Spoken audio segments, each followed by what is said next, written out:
সকাল সকাল এসেছিলাম পূর্ণিংয়ের কাজে পাম বাগানে। আজকের পূর্ণিং হচ্ছে, আর উপরের গাছগুলো করে নিচে আসছি এই গাছটা পূর্ণিং করতে। এই যে পাতার ভিতরে অজগর সাপ, প্রথমে তো দেখতেই পাইনি, পাতার কালারে একদম দেখতেই পাইনি, তারপরে দেখছি না সাপ নড়ে উঠলো, খোঁচানো হচ্ছে তাও যাচ্ছে না। গাছটা তো পূর্ণিং করবো, তাড়াবো, মারবো না কিন্তু তাড়াবো, কিন্তু সে যাচ্ছেই না। পাম বাগানে ভাই কাজ করবেন, যে যেখানে কাজ করেন পাম বাগানে ভাই সাবধানে কাজ করবেন। আর যারা নতুন আসবেন তারা সাপ টাপের যদি বেশি ভয় থাকে তাহলে কিন্তু খুব অসুবিধা। এরকম সাপ কাজ করতে করতে বিভিন্ন জায়গায় দেখা যায়, বিভিন্ন জায়গায়।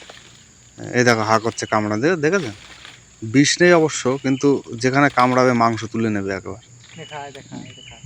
এত বড় ছাড়তে চায় না।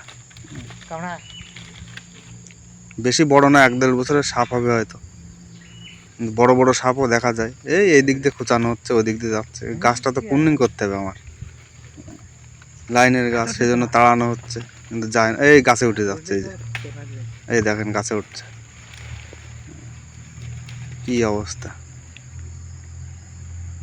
একদম ছো মেরে থাকে, খপ করে সে কামড়ে দেবে। আর এই যে গাছের অবস্থায় দেখেন, সব পূর্ণিং করতে হবে এই গাছ, চারিদিকে সব এরকমই গাছ। উপরের থেকে পূর্ণিং করছিলাম, এই লাইনে নামছি, নেমেই এই অবস্থা। অনেক সময় ভয়ও লেগে যায় দেখে, হঠাৎ করে চোখের সামনে আসলে তো ভয় ভয় লাগবেই, সেটাই স্বাভাবিক।